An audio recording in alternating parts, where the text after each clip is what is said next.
नमस्कार। आज हम महाभारत के एक ऐसे किरदार की कहानी में गहरे उतरने वाले हैं जिसकी गाथा सच कहूं तो आस्था और लोक कथा के बीच की लकीर को बिल्कुल धुंधला कर देती है। जी हाँ, हम बात कर रहे हैं एक ऐसे योद्धा की जिसे वरदान नहीं बल्कि अमरता का श्राप मिला। तो चलिए सीधे उस एक सवाल पर आते हैं जो सदियों से लोगों के मन में कौंधता रहा है। क्या अश्वत्थामा आज भी जिंदा है?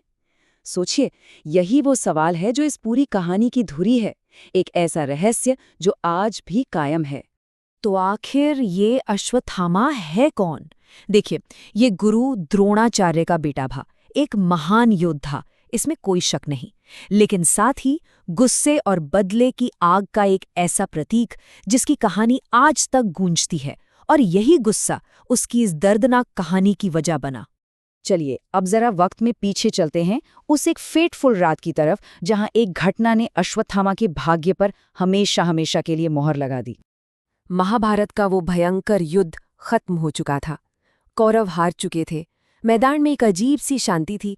लग रहा था मानो सब खत्म हो गया। पर असल में एक योद्धा की असली कहानी तो अब शुरू हो रही थी। तो आखिर उस रात हुआ क्या था? कहानी कुछ यूं है। मृत्यु के द्वार पर पड़े दुर्योधन ने अश्वत्थामा के अंदर बदले की आग भड़का दी, और बस उसी एक पल के उकसावे ने उसे अंधा कर दिया। वो रात के अंधेरे में पांडवों के कैंप में घुसा और वहां सो रहे द्रौपदी के 5 बेटों को उसने बेरहमी से मार डाला। जरा उस सुबह के बारे में सोचिए, जब सूरज निकला और इस खौफनाक सच से पर्दा उठा। पूरा कुरुक्षेत्र का मैदान कांप गया। ये युद्ध का अंत नहीं था, बल्कि एक कभी न खत्म होने वाली पीड़ा की शुरुआत थी। अश्वत्थामा के इस भयानक पाप के बाद कहानी अपने उस मोड़ पर पहुंचती है जब उसे किसी और से नहीं बल्कि खुद भगवान श्री कृष्ण के क्रोध का सामना करना पड़ा। श्री कृष्ण ने उसे जो श्राप दिया, उसके शब्द आज भी कानों में गूंजते हैं। तुम अनंत काल तक इस धरती पर भटकते रहोगे, तुम्हारे घाव कभी नहीं भरेंगे। तुम मौत की भीख मांगोगे, लेकिन मौत तुम्हें कभी नहीं मिलेगी। ये अमरता का कोई वरदान नहीं था, ये कभी न खत्म होने वाली सजा थी।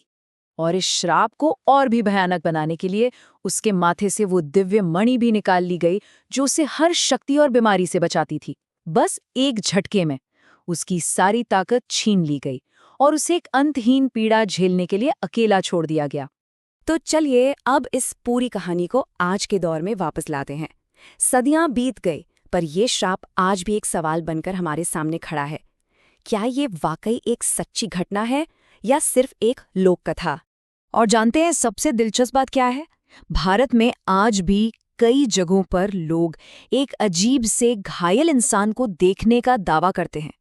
ऐसी कहानियां हैं कि वो आज भी मंदिरों में घने जंगलों में भटक रहा है, शायद अपने पापों का प्रायश्चित करते हुए। तो यहाँ आकर ना कहानी 2 रास्तों पर बढ़ जाती है।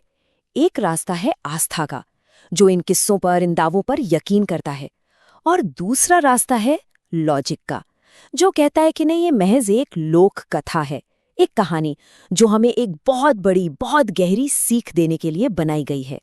और वो सीख क्या है? भाई, चाहे इसे आस्था की नज़र से देखें या लोककथा की, कहानी का असली मतलब तो यही है कि गुस्से में लिया गया एक फैसला जिंदगी भर की सजा बन सकता है। एक पल का गुस्सा कभी ना खत्म होने वाले पछतावे की वजह बन सकता है। हम अपनी इस विश्लेषण को इसी एक सोच के साथ खत्म करते हैं। क्या गुस्से में लिया गया एक फैसला सच में जिंदगी भर की सजा बन सकता है? इस सवाल पर एक बार सोचिएगा जरूर।